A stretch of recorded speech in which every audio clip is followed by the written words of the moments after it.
एणिकी सरकार बहन करिबे स्कूल पिलांक यातायात खर्च। विद्यालय उपस्थान बढ़ाइबा पई आरंभ होला नियारा व्यवस्था। 30 जिलार 35,076 जन छात्र छात्री पाइबे सुविधा। राज्यर विभिन्न जिले में सरकारी विद्यालय जनबसति बहु दूर थिबारु छात्र छात्री माने अधारे पाठपढ़ा छाड़ी दियंती। आउ एही समस्या को दृष्टि रखी शिक्षा विभाग आरंभ करिछि एक नियारा व्यवस्था। उपस्थान बढ़ाइबा पई स्कूल यातायात खर्च बहन करिबे राज्य सरकार। प्राथमिक विद्यालय रे पाठ पढुथिबा छात्र छात्री को जदि 1 किलोमीटर रु अधिक जिबाकु पडुथिबो तेबे सही छात्र छात्री अर्थ राशि पाइबे। सेहीपरि उच्च प्राथमिक रे पाठ पढुथिबा छात्र छात्री 3 किलोमीटर और सेकेंडरी स्कूल रो छात्र छात्री 5 किलोमीटर रु अधिक दूरता रे विद्यालय जाउथिले सरकार बहन करिबे यातायात खर्च।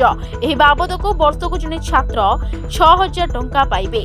विद्यालय रे 75% रु अधिक उपस्थान हेले एही अर्थ राशि पाइबाकू छात्र छात्री योग्य हेबे बोली कहिसंती ओसेपा अधिकारी। Bureau report, Dinalipi live. Dinalipi live को एबे ही लाइक शेयर सब्सक्राइब करंतु।